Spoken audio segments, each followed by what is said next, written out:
তারা তসলিমা রুনা আপনি লিখেছেন, বাংলাদেশে অনেক গ্রাম সৌদি আরবের সাথে মিল রেখে রোজা ধরে ও ঈদ কোরবানি সব পালন করে, এটা কতটুকু সঙ্গত? বোন তাসলিমা, এটিকে আমরা ভুল বলবো, এবং এর মূল কারণ হলো যে পৃথিবীর সব ভূখণ্ডে সব জায়গায় একই সঙ্গে রোজা রাখা, একই সঙ্গে আপনার ঈদ পালন করা, এটা কোনো দিনই সম্ভব নয়।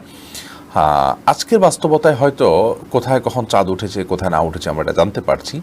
ইসলাম তো সর্বকালীন, সার্বজনীন, সব যুগে সব সমাজের জন্য। অতএব নবী করিম সাল্লাল্লাহু সাল্লাম এর যুগে, তার পরবর্তীতে সাহাবীদের যুগে কিভাবে সিয়াম পালন হতো, নিশ্চয়ই প্রত্যেক ভূখণ্ডের মানুষ সেই ভূখণ্ডে চাঁদ দেখার উপর নির্ভর করে তারা আমল করতেন, বিধায় সে আমলটাই আমাদের করা উচিত। আমরা আজকাল তথ্য প্রযুক্তির কল্যাণে কিছু সুবিধা পেয়েছি, ঠিক আছে, কিন্তু এই সুবিধাটা যে চিরকাল থাকবে এমনটি আবশ্যক নয়।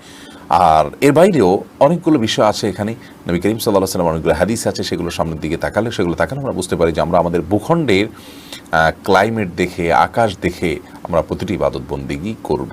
এক্ষেত্রে সৌদি আরবকে ফলো করব না, ফলো করব আমরা চাঁদকে দেখে, ফলো করব আমরা আমাদের আকাশ দেখে, এবং আমরা কি পাচ্ছি না পাচ্ছি এবং কি দেখছি কি না দেখছি সেই আলোকে আমাদের কি করা উচিত না করা উচিত সেটি আমরা নিরূপণ করব। এটাই হলো সবচেয়ে বিশুদ্ধতর মত। যদিও ফোকা একরামের অনেকেই এটাকে ইখতিলাফে মাতালে বলে, এটার প্রবক্তা অনেকেই, আবার অনেকে বলেছেন না, মাতলা এক, অর্থাৎ চাঁদ যে কোনো জায়গা থেকে দেখা গেলে সেটা সব জায়গায় দেখা যাওয়া হিসাবে ধরে নেওয়া হবে।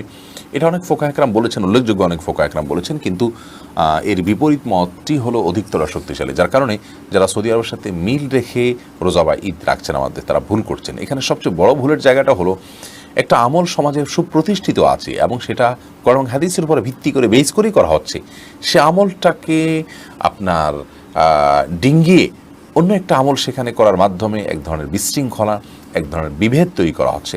যারা একই দিনে রোজা এবং ঈদ করার প্রবক্তা বা সৌদি আরবের সাথে মিল রেখে ঈদ এবং রোজা করার প্রবক্তা, সে সমস্ত ভাইয়েরা বলেন যে এর মধ্যে ঐক্য সৃষ্টি হবে। মূলত তারা আঞ্চলিক ঐক্যই নষ্ট করে ফেলছেন, যে যেখানে বাংলাদেশে 99% বা তার বেশি সংখ্যক মানুষ আপনার নিজের দেশের চাঁদ দেখে তারা সিয়াম পালন করে থাকেন, এবং এটা ফোকা একরামের মত, ওলামা একরামের ইজতিহাদ এবং গবেষণা, কারণ হাদিসের আলোকে একটি বর্ণনা এরকম রয়েছে যে সোমু ইয়মা ইয়াসুমুন্নাস ওয়াফতিরু ইয়মা ইফতিরুন্নাস আও কামা ক্বালা আলাইহিস সালাতু ওয়াস সালাম, যে যখন মানুষরা রোজা রাখে তাদের তোমরাও রোজা রাখবে, মানুষরা যখন ঈদ করে তোমরাও ঈদ করবে। তার মানে তোমাদের এলাকাতে, অঞ্চলে মানুষ যখন চাঁদ দেখে রোজা রাখে, এটা দেখে তোমরা আমল করবে।